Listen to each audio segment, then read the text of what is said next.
네, 이전 시간까지 y는 a, x라는 직선을 주어진 데이터에 피팅하기 위해 로스 함수를 정의했고 그레디언트 디센트, 백프로파게이션을 통해 이 로스를 최소화할 수 있는 a 값을 찾았어요. 이때는 쉬운 설명 위해 오직 7개의 데이터만 사용했어요. 하지만 실제 딥러닝에 사용되는 데이터 수는 매우 많아요. 예를 들어 이미지넷이라는 데이터셋은 100만 장이 넘고 트래픽이 좀 몰리는 사이트 아니면 카드회사 같은 경우 데이터 수는 조 단위가 넘을 거예요. 이렇게 엄청나게 많은 양의 데이터를 학습시키겠다고 한 번에 트레이닝을 하는 것은 개선량이 너무 많을 뿐만 아니라 트레이닝 머신의 메모리에 올리는 것도 불가능해요. 이럴 때 사용하는 방법이 배치 러닝이에요.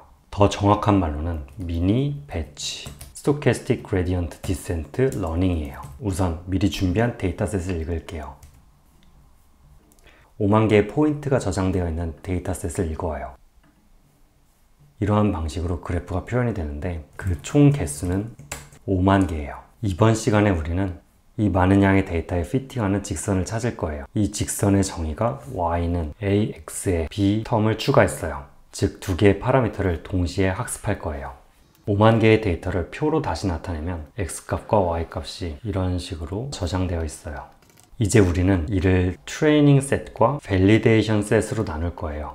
이렇게 데이터셋을 둘로 나누는 이유는 트레이닝 셋으로 모델을 학습시키고 밸리데이션 셋으로 검증을 하기 위함이에요. 모델을 학습시키는 과정 중에 밸리데이션 셋은 사용하지 않았으니까 트레이닝 셋으로 학습시킨 모델이 더 제너럴하게 동작이 되는지 확인할 수 있어요. 전문 용어로는 모델이 오버피팅 되었는지를 확인하기 위함인데 이런 오버피팅에 대한 개념은 다른 영상에서 다루도록 할게요. 또 이미 머신러닝을 배우신 분들은 데이터셋을 트레이닝 셋, 밸리데이션 셋, 테스트 셋으로 나누고 비율을 7대 2대 1 이런 식으로 나눠서 쓴다 라고 암기하신 분들도 있을 거예요. 이런 비율은 상황마다 다르겠지만 이 컨셉 자체는 매우 중요해요. 하지만 이번 영상에서는 이 모든 걸 더 쉽게 만들기 위해 트레이닝 셋과 밸리데이션 셋 두 개로만 나누고 그 비율을 9대 1로 가져갈 거예요. 그러니까 트레이닝 셋의 개수는 45,000개, 밸리데이션 셋의 개수는 5,000개가 돼요. 이를 코드로 나타내면 다음과 같아요. x에 대한 텐서를 데이터 x로부터 가져오고 y 텐서를 데이터 y에서 변환시켜요. 우리의 전체 데이터 길이는 5만 개예요.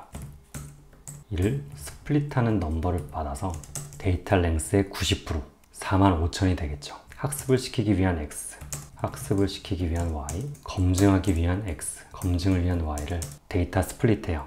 이제 오른쪽의 트레이닝 데이터셋에서 샘플을 뽑아 모델을 학습시킬 거예요. 엄밀하게 말해서는 트레이닝 셋 중 랜덤하게 하나의 데이터를 뽑고 그레디언트 디센트, 백프로파게이션을 통해 모델을 학습시켜요. 그 다음 새로운 데이터를 샘플해서 또다시 모델을 학습시키고 또다시 다른 랜덤한 데이터를 찾아 모델을 반복적으로 학습을 시켜요. 이렇게 데이터를 랜덤하게 셀렉트해서 모델을 반복 학습시키는 방법을 SGD, Stochastic Gradient Descent라고 해요. 하지만 이처럼 데이터를 랜덤하게 하나씩 뽑아서 모델을 학습시키기에는 그 데이터의 양이 너무 많아요. 그러니까 이 앞에 배치를 붙여서 한 번에 16개면 16개, 128개면 128개 정해진 배치 사이즈만큼 데이터를 랜덤하게 뽑아서 한 번에 모델을 학습시킨다면 랜덤성은 어느 정도 지켜가면서 더 빠르고 효율적으로 모델을 학습시킬 수 있겠죠. 이런 배치를 사용해서 트레이닝을 하는 방법이 딥러닝에서는 너무나도 당연한 표준이기 때문에 배치라는 말 없이 스토캐스틱 그레디언트 디센트라고 불러요.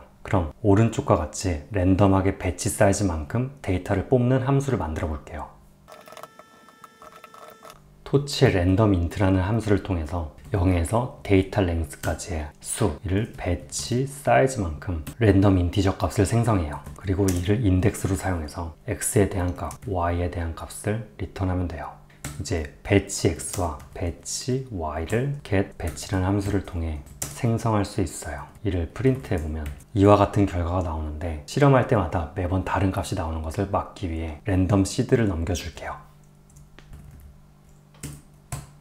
그럼 매번 실행할 때마다 여러분들도 같은 값을 만들어낼 수 있어요. 해당 함수를 사용하면 45,000개의 데이터셋에서 16개의 배치를 뽑아 이를 한 번에 모델을 학습시킬 수 있어요. 이를 코드로 나타내보면 랜덤 시드를 고정해주고 우리가 구하고자 하는 값, 기울기 값과 b 값을 3과 0으로 초기 값을 설정해요.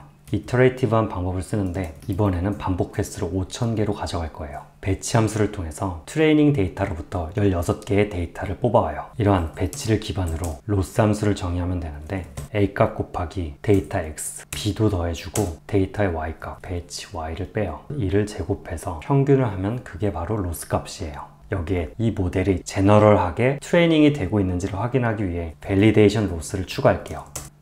트레이닝 스텝, 밸리데이션 로스, 트레이닝 로스, 그리고 A 값과 B 값을 출력해요. 로스의 백워드라는 함수를 통해, 다른 말로 백프로파게이션을 통해 각 변수의 그레디언트 값을 계산하고 A 값과 B 값을 러닝 레이트 0.001을 곱해 업데이트를 해요.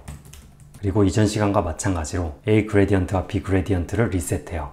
이를 학습시켜보면 밸리데이션 로스는 98로부터 완만하게 하락하는 것을 볼 수 있고 1.48, 3.02로 구해진 것을 확인할 수 있어요. 또 위의 값을 가지고 라인을 그려보면 직선이 잘 그려진 걸 확인할 수 있어요. 이렇게 이번 시간에는 일반적으로 데이터 양이 매우 많은 딥러닝에서 효율적으로 모델을 학습시킬 수 있는 스토캐스틱 배치 러닝, 조금 더 쉬운 말로 랜덤 샘플링 배치 러닝에 대해 알아보았어요. 이러한 배치를 사용하면 컴퓨터 자원을 효율적으로 사용할 수 있다라고 하였는데 거기에 추가적으로 로컬 미니멈에 들어갈 확률이 줄어들고 또 오버피팅을 어느 정도 방지하는 레귤러라이제이션 특성이 들어간다 하는 것들이 있어요. 이런 단어 지금 모른다고 너무 겁먹을 필요 없어요. 나중에 천천히 배우게 될 거예요. 이게 너무 이론적으로 들어가면 강의가 재미없어지기도 하고 어차피 모든 딥러닝은 배치로 학습을 시키는 게 표준이에요. 때문에 이런 어려운 내용들은 다른 영상에서 다룰게요. 참고로 대학원 면접이나 머신러닝 포지션에 잡 어플라이를 하실 분들은 당연히 알아야 돼요. 또 여기에 추가적으로 배치로 모델을 학습시키기 때문에 필연적으로 배치 정규화, 배치 노멀라이제이션에 대해서 알아야 하는데 이 또한 다른 영상에서 천천히 배울 거예요. 그리고 방금 사용한 랜덤 샘플링을 보고 이렇게 랜덤하게 샘플링을 해버리면 랜덤하게 하나의 배치 안에 똑같은 데이터가 2번, 3번 들어갈 수 있는 확률도 있는 거 아닌가요? 또 첫 번째 배치와 두 번째 배치가 전혀 다른 게 아니라 똑같은 데이터가 첫 번째와 두 번째 모두 들어갈 수 있는 확률이 존재하는 거 아닌가요? 라고 물을 수 있어요. 다 맞는 말이에요. 그래서 나중에 배우게 되겠지만 일반적으로 데이터셋을 준비하는 과정 중에 if라는 게 있어요. 해당 개념을 사용하면 하나의 if 안에서 선택이 된 데이터는 다시는 선택이 되지 않는 방법으로 샘플링을 해요. 하나의 if 안에서는 랜덤한 순서지만 모든 데이터를 딱 한 번씩만 셀렉이 되면서 학습 데이터를 골고루 사용하게 되는 장점이 있어요. 때문에 실질적인 딥러닝 학습에서는 이 if라는 개념을 쓰는데 역시나 더 쉬운 강의를 위해 이번에는 생략했어요. 스토캐스틱 배치 러닝, 더 쉬운 말로 랜덤 샘플링 배치 러닝 여기서 마무리하고 다음 영상에서부터는 클래시피케이션 문제, 분류 문제를 풀어볼게요.